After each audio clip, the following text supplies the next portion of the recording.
Vamos a ir a la palabra en este día, que está en el libro de Habacuc.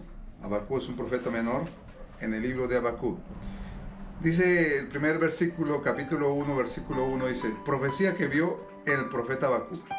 ¿Hasta cuándo, oh Jehová, clamaré y no oirás? Y daré voces a ti a causa de la violencia y no salvarás. ¿Por qué me haces ver iniquidad y haces que vea molestia? Destrucción y violencia está delante de mí, y pleito y contienda se levantan. Por lo cual la ley es debilitada, el juicio no sale según la verdad, por cuanto el impío asedia al justo, por eso sale torcida la justicia. Y el versículo dice: ¿no eres tú, oh Dios, desde el principio, oh Jehová? Dios mío, santo mío, no moriremos, Jehová, para juicio lo pusiste, y tú, oh roca, fundaste para castigar. Y le dice el versículo 13, que me llama la atención muchísimo: muy limpio eres de ojos para no ver el mal, ni puedes ver el agravio, porque ves a los menospreciadores y callas cuando destruye al impío, al más justo que él, y haces que sean los hombres como peces del mar, como peces del mar, como reptiles que no tienen quien los gobierne. Bueno, hasta ahí vamos a estudiar el libro del profeta Habacuc. Padre, en el nombre de Jesús colocamos este tiempo bajo tu dirección y propósito. Espíritu Santo, guía nuestros pasos, guía nuestro caminar y guía nuestro hablar en este día. Que a través de tu bendita palabra seamos bendecidos, seamos edificados, seamos sanados, restaurados. Trae sanidad a tu pueblo, trae paz a tu pueblo, trae seguridad y convicción, trae tranquilidad, Dios mío, y convicción, Dios mío, de que las cosas van a cambiar, Dios mío, por tu propósito y por tu palabra, Dios. En el nombre de Jesús, Espíritu Santo, ministra a tus hijos en esta hora de una forma especial. Gracias, Señor. Bendice a cada nación, Dios mío, desde Canadá, Dios mío, desde Alaska hasta Punta Arenas, Dios mío, hasta la Patagonia, Señor. Pasa por toda Latinoamérica, Señor, por Centroamérica, Norteamérica y por Suramérica, por el Caribe, Señor, por Europa, por África, Dios mío. Visita las naciones en esta hora a través de tu bendita palabra, en el nombre de Jesús. Haznos dignos, Dios mío, por tu presencia, Espíritu Santo, de compartir una palabra de bendición, Dios mío. Bendice a tus hijos donde quiera que estén, y la gracia tuya los llene, los toque y los fortalezca. Amén. Vamos a hablar un tema que lleva por título Peleando con Dios. Peleando con Dios. Amén. Vamos a, porque literalmente el libro de Habacuc es un libro de conflicto, es un libro de preguntas y de respuestas, es un libro de reclamos, es un libro donde el profeta tiene que reclamarle a Dios por lo que está viviendo y por lo que está pasando el pueblo de Israel en esa época. Sabe que estamos en tiempos de pandemia, en tiempos difíciles, en tiempos de que todo el mundo está en prueba. Toda la humanidad está bajo una prueba llamada COVID-19 o coronavirus 2 o SARS-2. Así de que estamos así. Y en este tiempo la gente se confunde, lógico, en los momentos de dificultad, en los momentos de prueba, de tempestad de la vida, de cierto, pues uno se confunde porque tiene preguntas. Uno se hace preguntas como ser humano. Es normal y natural que uno se haga preguntas, uno se haga cuestionamientos, uno pregunte el por qué o el para qué de las cosas. El por qué es la razón y el para qué es el propósito. Entonces, en estos momentos difíciles, yo sé que la gente tiene preguntas, y los cristianos tenemos preguntas, los pastores tenemos preguntas. En estos días, por ejemplo, se me llegó una noticia de Lima, Perú. Tengo un pastor amigo que es el director nacional de comunicación, el pastor Estuardo Ceballos, un gran amigo que hace más de 20 años nos conocemos y somos muy amigos. Él siempre me manda, como él es de comunicaciones, siempre me manda noticias del mundo y del Perú, porque tengo muchos amigos y conozco mucho a los hermanos peruanos. Entonces este siervo me manda varios datos y amigos que yo conozco se han enfermado de la enfermedad coronavirus. Y uno que tenía la misma edad mía murió hace poco, y yo lo veía un hombre fuerte, hasta musculado, lo veía fortalecido, lo veía un hombre bastante fuerte, un hombre como de 1,80, bien fuerte, conversé varias veces con él y me pareció un tipo potente, o sea, un hombre hasta pesista parecía el hombre. Y yo dije, ¿y murió? Yo quedé como asustado, medio preocupado. Dije, si este hombre tan fuerte que se veía, y le pegó el COVID y le dio 3 vueltas y se lo llevó. Pero entendemos que nadie parte de esta tierra sin que Dios lo sepa o sin que Dios lo tenga el control y sin la voluntad de Dios. Entonces uno finalmente descansa, el Señor se lo llevó porque quizás ya había cumplido un propósito y era tiempo de partir y de jubilarse. Y de todas maneras, gracias por eso. De todas maneras, gloria a Dios. Pero uno como que se confunde y han partido amigos, compañeros. Y uno dice, Dios mío, siempre hay que estar preparado y estar en paz y en comunión y que Dios le dé la oportunidad para siempre ponerse en paz. Porque uno nunca sabe. Dios quiera que aún no sea el tiempo de nosotros, aunque el tiempo del hombre siente está presto, uno no sabe en qué momento puede partir, eso es verdad. Sin embargo, queremos y creemos que Dios nos guardará y nos protegerá, y esa debe ser la fe de todo cristiano, que Dios te va a guardar, te va a proteger y no te vas a contagiar, y si te contagias vas a ser asintomático, y aún si se enfermera va a ser muy leve, o si se agravare, pues Dios va a poner su mano y lo va a sanar. Eso es la esperanza y esa es la fe que tenemos que tener. Así de que el ánimo en esta hora. Pero en el tiempo de Habacuc estaban pasando por un problema. El problema de esa época para Israel era que venía la amenaza de la invasión caldea. Los caldeos. Mire, por eso dice, mira entre las naciones y ved y asombraos, porque haré una obra en vuestros días en que cuando se os contare no la creéis. Porque aquí yo levanto a los caldeos, nación cruel y presurosa, que camina por la anchura de la tierra para poseer las moradas. Mire, los caldeos, los que antiguamente se llamaban babilonios, ellos eran la nación caldea. Abraham era, al principio, él salió de esa nación, de Ur de los caldeos. Pero esta nación tenía una particularidad, era invasora.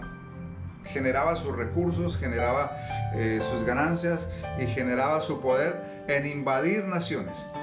Porque la pretensión de los caldeos era formar un imperio grande, una nación grande, poderosa. Y eran saqueadores, robaban, asaltaban, invadían las tierras, llevaban todo y se adueñaban de la gente, los volvían esclavos, los trasladaban a su tierra y traían gente de ellos y poblaban, y de esa manera se crecían y tenían económicamente mucho poder, mucha provisión y mucho dinero, mucha ganancia, muchos tesoros. Si así se enriquecían y ellos no les importaba, invadían. Era nación cruel, poderosa, dice así, formidable y temible, de ella misma procede su justicia y su dignidad. Sus caballos serán como más ligeros que leopardos, más feroces que lobos nocturnos. Sus jinetes se multiplicarán, vendrán de lejos su jinete y botarán como águilas, se apresuran a devorar. Toda vendrá presa, terror, verá paz delante de ella, recogerá cautivos como arena. Escarnecerá a los reyes, de los príncipes hará burla y se reirá de toda fortaleza y levantará terraplenes. Luego pasará como el huracán y ofenderá atribuyendo su fuerza a su Dios. Entonces, eso hacía, imagínense, bueno, pongamos una cosa. Un huracán, ahora el día que tenemos acceso al internet, un huracán pasa y deja estragos. Y por ejemplo, estos días pasó en Estados Unidos y Centroamérica y Norteamérica un huracán y dejó, como decimos aquí en Chile, dejó la escoba. Dejó tremenda destrucción. Pues así eran los caldeos, donde pasaban, arrasaban. Y Israel estaba bajo amenaza, o sea, Israel estaba en el curso de la invasión caldea. Y los israelitas escuchaban todo lo que las naciones, todo lo que han sufrido las naciones, todo lo que los caldeos habían hecho a las otras naciones. Y eso era preocupante para ellos. Venía la amenaza, venían tiempos de amenaza, tiempos de dificultad, tiempos de enfermedad, tiempos de hambre, de escasez, porque obviamente por causa de la guerra escaseaban los alimentos. Y había una crisis emocional, había una crisis espiritual, había una crisis económica, había una crisis de salud, de salubridad, de todo. Entonces, ¿qué hacer en esos momentos? Cuando todo está bajo amenaza, como estamos en el tiempo también, hoy en día en tiempo de coronavirus, en tiempo de crisis sanitaria, pues hay preguntas, pues hay luchas, hay muchas preguntas que nos hacemos y que la gente se hace naturalmente. Obviamente que hay preguntas y la gente dice, ¿y dónde está Dios que permite esto? ¿Y dónde está Dios que aún a los hijos de Dios, aún a los de la iglesia, aún al pueblo de Dios le está pegando esta enfermedad y a algunos se lo ha llevado? Tristemente, porque no quisiera que nadie partiera. Bueno, pero Dios es soberano y hace como Él quiere y cuando Él quiere y de la manera que Él quiere. Eso no lo podemos negar y no lo podemos cambiar. Pero hay preguntas, la gente se hace preguntas. Afuera la gente en el mundo, la gente común y corriente, la gente que no es cristiana, la gente que no conoce al Señor, que no conoce la palabra, se hace preguntas y nos las hace a nosotros, que algunos piensan que no sabemos muchas cosas. Y bueno, Dios nos revela muchas cosas, pero no las sabemos todas. Y nosotros mismos como iglesia, como siervos, incluso tenemos preguntas. Nosotros como siervos a veces nos hacemos preguntas. Todo lo dejamos bajo la soberanía de Dios, todo lo dejamos bajo el control de Dios, todo lo dejamos porque Dios está haciendo su voluntad y por encima de Él no hay nada. Y por encima de lo que Dios ha determinado, pues no va a cambiar. Dios hará como Él quiere y cuando Él quiere, de la manera que Él quiere y cuando Él quiere. Eso es verdad. Sin embargo, hay preguntas. Nos hacemos preguntas nosotros, la iglesia nos hace preguntas y la gente le hacía preguntas al profeta. Y en ese tiempo Dios usaba profetas porque el profeta era el vocero de la voz de Dios, el vocero de la palabra. En ese tiempo el profeta era el vocero de lo que Dios quería y tenía que decir. O sea, era la voz cantante, era la voz profética, era la voz mensajera, era la voz que declaraba. Era la voz de la palabra de Dios, el profeta. Y claro, como el profeta tiene preguntas, el pueblo también tiene preguntas. Entonces el pueblo le pregunta al profeta Habacuc. Era lógico, era el siervo de Dios, era el vocero, era el mensajero, era el que recibía el mensaje de Dios. Era aquel que recibía la palabra de Dios. Por lo tanto, el pueblo le reclama al profeta y le pregunta. Y el profeta no tenía nada que decir, nada, no sabía qué hacer. El profeta no entendía tampoco. Y sabe que a veces uno como siervo de Dios, aunque conoce la palabra, aunque quizás, en el caso mío, yo nací en el Evangelio y he tenido la oportunidad de predicar desde los 16 años y Dios me ha permitido estudiar mucho la palabra, la teología, muchos años, más de 15 años de estudio, de seminario, de licenciatura, de facultad, de escuela de misión y todo lo que hemos podido estudiar durante 15 años, pues, y lo que me falta, sabe que uno no se la sabe todo, tiene un cierto conocimiento de la teología y de muchas cosas y de la historia. Sin embargo, uno no tiene respuesta y la gente viene y le pregunta y uno mismo tiene preguntas y el profeta tenía preguntas. Entonces el pueblo le reclama al profeta y el profeta no tiene que decir. Se confunde, solamente reconoce, mire, esos caldeos que son crueles, invaden, matan, destruyen, sus caballos dañan todo y no tienen compasión de nadie. Como este virus no tiene compasión de nadie, le da a cualquiera, no importa si es rico o pobre, no importa la raza, el color, no importa, todo eso está afectando. Y claro, hay preguntas. Y la gente nos hace preguntas. Y nosotros mismos tenemos preguntas. Y la gente, la iglesia, el pueblo de Dios se hace preguntas. Y es lógico, es natural, es entendible, es plausible. Entonces el profeta, ¿qué hace? Cuando no tiene respuesta, pues tiene que ir a reclamarle. Mire el reclamo del profeta a Dios. No eres tú, del versículo 12, capítulo 1, versículo 12. No eres tú, oh Dios, tú desde el principio, oh Jehová, Dios mío, santo mío. No moriremos, oh Jehová, para juicio los pusiste. Y tu, oh roca, fundaste para castigar. Y mire el versículo 13 que es un poco osado. Por eso digo que peleando con Dios. ¿Cómo terminan las peleas con Dios? Muy limpio eres de ojos, le dice el profeta a Dios. Muy limpio eres de ojos para ver el mal. Ni puedes ver el agravio. Porque ves al menospreciadores y callas cuando destruye al impío. El impío al más justo que él. Que haces que sean los hombres como peces del mar, como reptiles que no tienen quien los gobierne. Sacarán suelo y se hará sacrificio de su red, vaciará la red, dijo, así hacen los caldeos. Entonces dice el Señor, miren, pero por favor te voy a hacer una pregunta. Muy limpio eres de ojos para ver la maldad, para ver lo que está pasando en medio nuestro. Es como a veces la gente dice, pastor, ¿será que Dios no se da cuenta de lo que estamos pasando? ¿Será que Dios se olvidó de nosotros? La gente se hace preguntas, la gente tiene cuestionamientos. Y aquellos que de alguna manera conocen o creen en Dios, y dicen, bueno, pero ¿y Dios dónde está? Y Dios que supuestamente tiene el control, ¿por qué no hace algo? Mucha gente me dice, Señor, pastor, o hermano, pastor, hermano, dígame, ¿qué es lo que pasa? ¿Por qué Dios no interviene? ¿Por qué Dios no hace algo? Así dice la gente. Pero aquí hay este libro nos trae tremendas respuestas de parte de Dios. Y aquí el profeta le está reclamando, le está pidiendo, Señor, háblame, porque sabe que en estos momentos difíciles, el profeta sabía en esos momentos difíciles que lo que más necesitaba el pueblo era palabra de Dios, era que Dios les diera una palabra clara y contundente. En estos tiempos usted y yo lo que más necesitamos es palabra de Dios.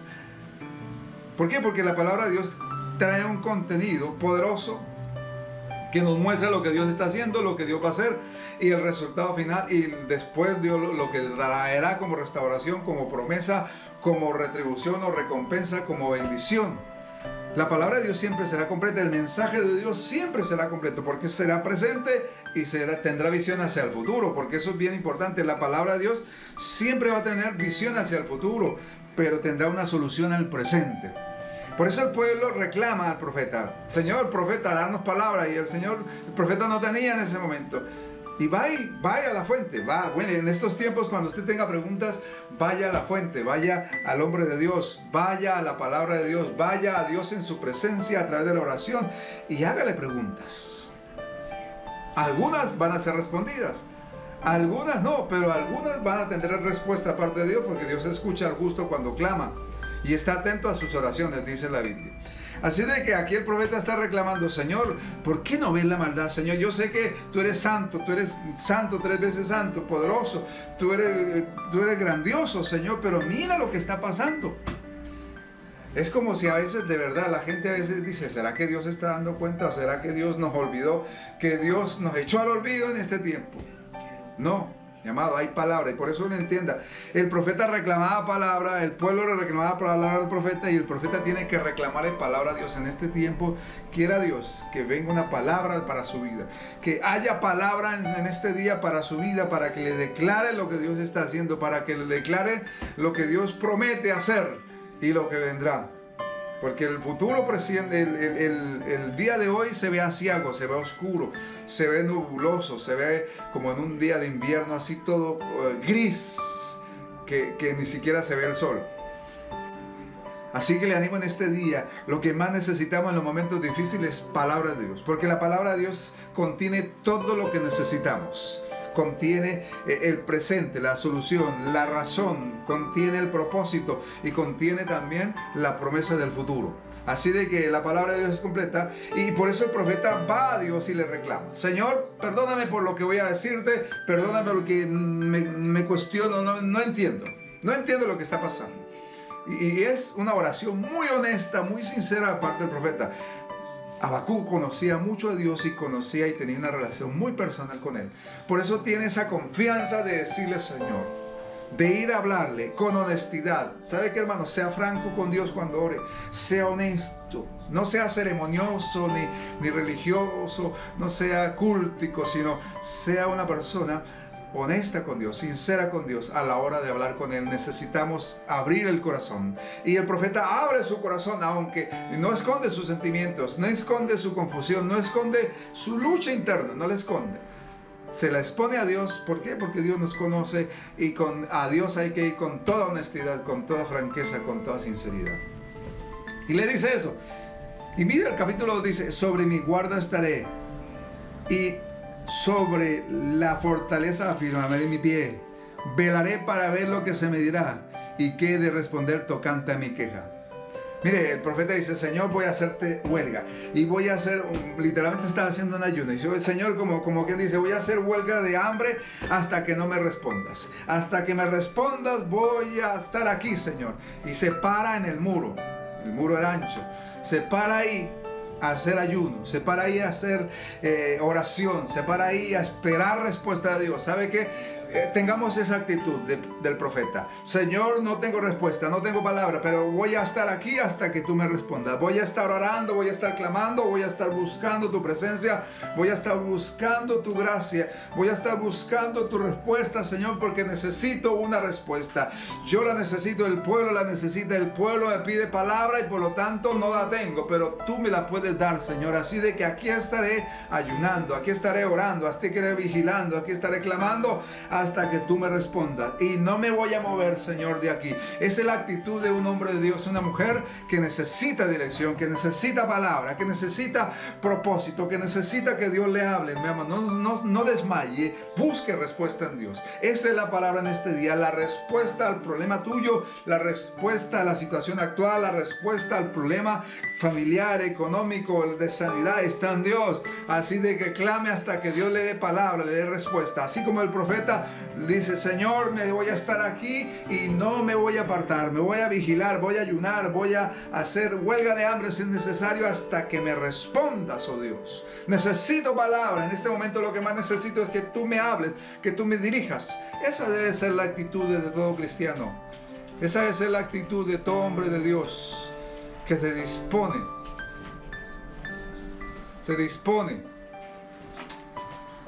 a buscar respuesta en Dios. Mire, la respuesta está en Dios, pero a veces hay que arrancarla con oración y ayuno, hay que buscarla, que eso produce que el profeta ayune, ore, clame, busque, gima, haga vigilia. Eso produce que el profeta se disponga de tal manera a buscar a Dios y renueva esa relación con Dios. Estos momentos difíciles a veces Dios los permite para acercarnos a Dios, para acercarnos a Dios. Así que le animo en el nombre de Jesús. Busque respuesta en Dios. Tenga la actitud del profeta. No desmaye. No se eche al sueño, como dice. No se adormezca espiritualmente porque quizás no comprende o no entiende. No, hay que, en estos tiempos difíciles, cuando la palabra de Dios quizás se resiste, es cuando más hay que buscar, es cuando más hay que clamar, cuando hay que vigilar, cuando hay que ayunar. Él dice: sobre mi guarda estaré. Me paré aquí en el muro, voy a ayunar aquí al aire libre, pero voy a buscar respuesta en ti. Y mire, el versículo dice: y vino Jehová con la respuesta. Y Jehová le respondió y dijo: escribe la visión y declárala en tablas, para que corra el que la leyere en ella. Aunque la visión tardara aún por un tiempo, mas se apresura su fin. No mentirá, aunque tardar, espéralo, porque sin duda vendrá y no tardará. He aquí el cuya alma no es recta, se enorgullece, mas el justo vivirá por la fe. Dios le da palabra. Mire, tranquilo, mire, cuando el profeta tiene esa actitud de búsqueda, de clamor, Dios no se hace esperar, le da una respuesta. Pero la respuesta que Dios quería y que Dios tenía, no la que a veces nosotros pensamos que Dios nos va a dar. Jehová me respondió y dijo: escribe la visión y declárala en tablas, para que corra que la leyere. Dice: declara, mire, describe lo que te voy a decir. Visión es hacia el futuro. ¿Por qué? Porque el presente estaba ahí. El presente era una invasión, era guerra, era hambre, destrucción, pestilencia, era esclavitud, era dolor, sangre, era violencia. Ese era el presente de ellos, era la realidad de ellos. Pero la respuesta de Dios dice así: visión habla de futuro, visión habla de esperanza, visión habla de mirar hacia el futuro, de anhelos, de sueños. Y dice: esta es la visión, reescríbela, declárala en tablas, o sea, grábela para que no se olvide. En otras palabras, Dios está diciendo: lo que voy a decir es tan así comprometido que lo voy a decir. Como algún presidente por ahí que era candidato, que cada promesa le hacía escribir en alguna valla para que poder cumplirla. Y de verdad que la cumplía, y promesa cumplida. ¿Por qué? Porque la escribió en una valla, y eso era importante. Y firmaba. Aquí Dios le está diciendo: escribe la visión. Una, ¿por qué? Porque lo va a hacer recordar. Porque el que la leyere se va a apresurar para ver el cumplimiento. Y porque yo la veré y en su tiempo la cumpliré.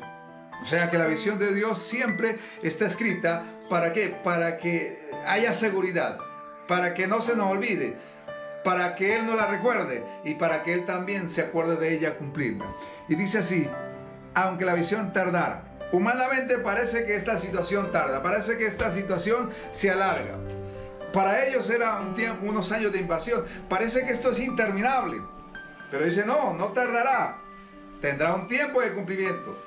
Esta palabra va a demorar el tiempo de Dios, pero llegará el tiempo del cumplimiento. Dice así: no visitarán por un tiempo, más se apresura a su fin.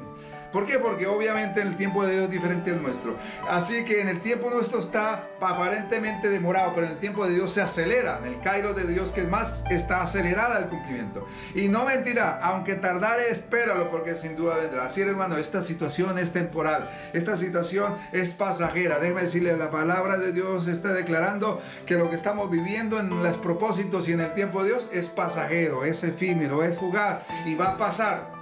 Vendrán tiempos de cambio, vendrán tiempos que las cosas van a cambiar. Para ellos era que los caldeos iban a ir y no podían invadir Israel. Ese era, aunque estaban bajo asedio, bajo amenaza, esa amenaza iba a pasar.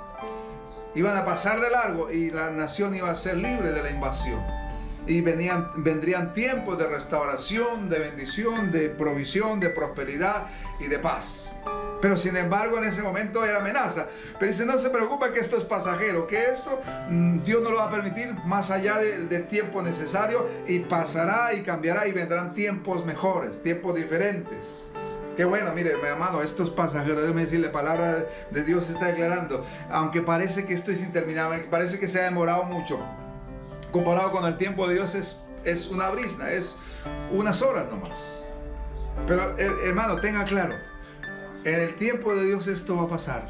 Y Dios ahora cumplirá el propósito con esta situación que está permitiendo. Va a cumplir un propósito, porque todo en Dios tiene un propósito. Todo tiene una razón de ser. Todo tiene un comienzo y un fin, y un resultado final y un propósito cumplido. Dios siempre con lo que hace cumple el propósito. Siempre con lo que hace Dios va a cumplir su palabra. Eso tengo claro. Así de que le animo en el nombre de Jesús. Crea, crea, crea. Crea que Dios está obrando, crea que Dios está haciendo, crea que Dios está glorificando, crea que Dios está ahí en el asunto. Crea, crea, crea. Crea que Dios sigue moviéndose, que Dios no ha cambiado, que Dios no cambia de planes, que Dios tiene un propósito con esto, que los propósitos de Dios son grandes, que la voluntad es perfecta y que el tiempo de Dios es perfecto también. Así de que crea que aunque esto parece que se demora, va a cambiar, que esto parece que estos tiempos difíciles, y hay como dice, nunca volveremos a la realidad anterior, eso no lo sabemos, pero quizás haya una nueva realidad por un tiempo, pero las cosas van a cambiar, las cosas van a ser transformadas, las cosas van a tener fruto, va a haber resultados. Dios nunca hace algo sin resultados. Dios es un gran administrador, de tal manera que todo lo produce, todo lo que hace tendrá un resultado para Él y para la humanidad. He aquí cuya alma no es recta se enorgullece, mas el justo vivirá por la fe. Esta es la clave, hermano. En este tiempo, mi amado, viva por la fe. No viva por las circunstancias, no viva por lo que ven sus ojos, no viva por lo que la gente dice, no viva de acuerdo a las circunstancias, no viva de acuerdo a lo que siente su corazón, porque es engañoso. Viva de acuerdo a la palabra, viva de acuerdo a la fe en vez de la vista, viva por la palabra y no por las circunstancias, y viva por el Espíritu Santo que le guíe y no por lo que siente su corazón, porque el mundo vive por vista, sentido y circunstancia, pero nosotros como cristianos vivimos por la fe, por el Espíritu y por la palabra. Y el justo por la fe, hermano. En estos tiempos usted necesita, y como yo, necesitamos echar mano de la fe. ¿Por qué? Porque el justo por la fe vivirá. Porque hay cosas que no las entendemos, quizás hay cosas que usted no las puede comprender. Sin embargo, en el propósito de Dios se cumplirán, y en el propósito de Dios tendrán su razón de ser. Así que le animo en esta hora a vivir por la fe. Eche mano de la fe en la palabra, en mano de la fe en las promesas. Que reclame con fe las promesas, crea y soporte esa fe que soporta las pruebas, esa fe que soporta los momentos difíciles, que de alguna manera permanece, esa fe que afirma su vida en momentos difíciles, pero esa fe que también conquista, esa fe que desarrolla una fe conquistadora. Eso necesita en estos tiempos, que aún en tiempos de crisis usted puede ser bendecido, puede ser prosperado, aún en tiempos de crisis como está el mundo, aún usted puede ser bendecido y prosperado y en paz vivir. Aunque hay amenaza, usted no vivirá bajo amenaza. Aunque hay crisis, para usted habrá provisión y sustento si usted confía en las promesas de Dios. Aunque no hay trabajo, pues Dios sustentará su vida como a Él le plazca y de la manera que Él abrirá fuentes y habrá provisión donde quiera que Él quiera. Así de que esa es la palabra en esta mañana. Eche en mano de la fe. El justo vive por la fe. No vive por las circunstancias, no vive por lo que le cuenta, no vive por lo que su corazón le dicta, no vive de acuerdo al mundo, no vive por lo que ven sus ojos, sino vive por la vista, vive por la palabra y vive por el Espíritu Santo. Entonces eso es. Ahora, Dios después en el capítulo, la respuesta trae de Dios más cosas de lo que el profeta le pregunta. Y le da los 5 ayes. El juicio viene justificado a través de 5 ayes. Ay de la codicia, le dice, ay del que edifica ciudad con sangre, o sea, de la violencia. Ay de los que viven de los vicios. Ay de los injustos. Y ay de los que, a los idólatras. Mira, hay 5 ay, dice, por eso traigo el castigo. Mire, nada en lo que sucede en la tierra sucede sin causa. Nada de lo que el ser humano, la humanidad, el mundo vive, sucede por azar. Sucede por la naturaleza o por aquello, no. Sucede solamente por la voluntad de Dios y porque hay una causa y un efecto y un propósito. Así de que si el mundo está pasando lo que está pasando, fue causado por algo. Y aquí hay 5 de los ayes. Hay de la gente que solo vive de codicia. Y sabe que en esta carrera mundial, esta carrera del capitalismo y del materialismo y del consumismo, todo el mundo quiere consumir y tener y tener y tener y tener y tener. Hay codicia en el mundo y se olvidan de las naciones pobres, se olvidan de que está pasando hambre. Miren, en este tiempo hay gente que tiene la abundancia y gente que muere de hambre en el mundo y se olvidan de eso. Las naciones ricas se olvidan. Hay veces las naciones ricas dan hasta 100 millones de euros por un jugador, 200 millones de euros. Yo creo que la última transacción más grande con Neymar fueron 200 millones de euros.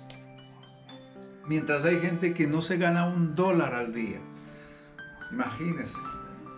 Eso es injusto, eso es la codicia. Hay del que edifica ciudad con violencia. Hay gente que invade y que edifica con violencia. Hay gente que se hace rico a través de la violencia. Hay del que da a beber al prójimo, o sea, de la embriaguez y de aquel que de alguna manera ha dado al vicio. Hay, porque el mundo está lleno de gente viciosa. Hay del injusto y hay del idólatra. Ahí están los 5 ayes. Esa es la respuesta de Dios. Mire, traigo este juicio por esto, para reprender y restaurar y castigar esto y sacar esto. Y dice el capítulo 3 que entonces, a raíz de la respuesta, el profeta se dedica a orar, se dedica a clamarle a Dios y se dedica a reconocer las obras de Dios. Mire, a través de eso Dios lo va dando a reconocer y le dice, el capítulo 3 es una oración de reconocimiento de todo lo que Dios ha hecho. Y eso quiero terminar en esto, mire hermano. En estos momentos difíciles le animo en esta hora que haga memoria de las obras de Dios, que haga memoria de lo que Dios hizo, la creación, de lo que Dios ha hecho a través de la historia, a través de los años, y de lo que Dios ha hecho en tu vida, en tu historia de vida, en tu historia familiar. Mi amado hermano, yo sé que Dios ha hecho muchas obras, como las ha hecho en mi casa, en mi vida, en mi familia, en mi madre, en mi suegra, en mi suegro, como la ha hecho en mi familia, en mis hijos, en mi esposa, como la ha hecho en toda mi familia. Dios ha hecho obras. Y falta mucho, bastaría mucho tiempo para escribir todos los testimonios que podemos contar a través de la vida del ministerio de ya más de 35, casi 40 años de ministerio. Yo he visto muchas cosas y obras de Dios, muchas respuestas, muchos milagros, muchas provisiones, muchas cosas que habría que hacer un libro para contar. En estos tiempos haga memoria de las obras de Dios. Y el profeta se dedica en el capítulo 3 a recordar todo lo que Dios ha hecho en su vida y en su ministerio y con el pueblo. Por eso es importante, hermano, en estos tiempos difíciles, que usted tiene preguntas, haga memoria de las obras de Dios. Le invito en esta hora en el nombre de Jesús, haga memoria de lo que Dios ha hecho. El capítulo 3 del profeta, él se dedica, Dios lo lleva, le hace un repaso de todas sus obras históricas, con él, con el pueblo, con el mundo. ¿Sabe qué, mi amado? Le invito que en esta hora usted haga memoria de lo que Dios ha hecho en tu vida. Y mire cómo termina la historia de esta pelea de Habacuc con Dios. El versículo 3:17 dice así. El 3:16. Oí y se conmovieron mis entrañas, a la voz temblaron mis labios, pudrición entró en mis huesos, dentro de mí me estremecí. Si bien estaré quieto en el día de la angustia, cuando suba el pueblo que lo invadirá con sus tropas. Finalmente dice, bueno Señor, voy a descansar en ti. ¿Sabe qué? El profeta finalmente termina diciendo, voy a descansar en ti. Voy a descansar en tu voluntad. Voy a descansar en lo que tú estás haciendo. Voy a descansar. Ya reconozco, ya me hiciste recordar todas tus obras. Ahora voy a descansar en ti. Voy a descansar en tu palabra. Voy a descansar en tu propósito. Yo descansar en que sé que lo que estás haciendo es correcto. Que lo que tú estás haciendo es lo perfecto. Tu voluntad es perfecta, por lo tanto voy a descansar. Y termina diciendo, por lo tanto, aunque la higuera no florezca, ni haya vides ni frutos, ni en las vides haya frutos, aunque falte el producto del olivo y los labrados no den mantenimiento. Dice, aunque no haya cultivos, aunque no haya frutas, aunque no haya uvas, aunque falte las aceitunas, aunque falte la labranza ya en el huerto, falte las verduras, falte lo que falte, aunque dice, aunque las ovejas sean quitadas de la majada, o sea, aunque no haya lana, aunque no haya carne, aunque no haya vacas en los corrales, dice así, no importa lo que no haya, Señor, voy a confiar en ti, que tú nos sustentarás, que tú serás nuestra provisión, nuestra salud y nuestra vida, que tú harás lo que tengas que hacer para sustentar a tu pueblo y sustentar mi vida. Mi hermano, él termina diciendo, con todo yo me alegré en el juego. En otras palabras, voy a dejar de estar preocupándome por comida, por vestido, por bebida, voy a dejar de estar preocupado por las necesidades, voy a gozarme y voy a alegrarme en ti, Señor, que tú sabes lo que estás haciendo y sabes lo que harás y sabes lo que necesitamos y sabes lo que puedes hacer y lo que vas a hacer en favor nuestro. Señor, haz tu voluntad sobre todo, y gloria a Dios por tu voluntad, y gloria a Dios por tu palabra, y gloria a Dios por lo que estás haciendo. Ya no te reclamo más, ya no peleo más contigo, ahora voy a terminar adorando. Mire, el profeta termina, después de estar reclamando y peleando y haciendo huelga de hambre, termina adorando a Dios. Esas son las peleas con Dios, así terminan las peleas con Dios. ¿Por qué? Porque Él lo lleva a recordar, le da una palabra y una promesa hacia el futuro y le hace recordar todas sus obras. Y el profeta se siente un poco reargüido y dice, bueno, mejor me callo, mejor guardo silencio, porque finalmente Dios sabe lo que estás haciendo. Así que con todo yo me alegraré en Jehová y me gozaré en el Dios de mi salvación. O sea que el gozo, la alabanza a Dios y la exaltación y gratitud a Dios produce gozo, produce paz, produce alegría, y me gozaré en el Dios. Jehová es el Señor mi fortaleza. Mire, la fuerza, el vigor en este tiempo viene de ti, Señor, viene de Dios, el cual hace mis pies como de sierva y en las alturas me hace andar. Así como la cabra se levanta por allá a las alturas, voy a tener fuerzas para levantarme a pesar de la escasez, a pesar de la situación. Voy a tener fuerzas para seguir adelante, para seguir avanzando, para seguir luchando, para seguir trabajando, para seguir labrando el futuro. Oh Dios, así que mi amado, en esta hora recibe esta palabra. Anímese y reciba fortaleza de Dios. Alabe a Dios, alégrese, goces en el Señor, que habrá respuesta para Dios en tu vida, y tu vida va a ser ahí fortalecida, y usted y yo vamos a terminar alabando a Dios. Así de que en el nombre de Jesús le dejo esta palabra. No importa lo que esté afuera y la escasez, Dios sabrá lo que está haciendo y sabrá cómo te sustenta y sabrá cómo se sostiene. Crea en Él, confía en Él y sigue clamando, y Dios hará. Y usted tendrá la paz y el gozo del Señor. Padre, en el nombre de Jesús te damos gracias por este tiempo. Bendice a tus hijos donde quiera que están, y donde quiera, Dios mío, que haya necesidad, envía provisión, envía palabra, envía bendición, y sobre todo envía el gozo y la paz tuya de tu presencia, y de que nuestro presente, nuestro futuro está en tus benditas manos. Que por más de que luchamos, Dios mío, finalmente tú tienes la última palabra, y tu palabra será de bendición y será de gloria. En el nombre de Jesús te damos gracias por este tiempo, y bendice a tus hijos donde quiera que estén. Gracias, Señor.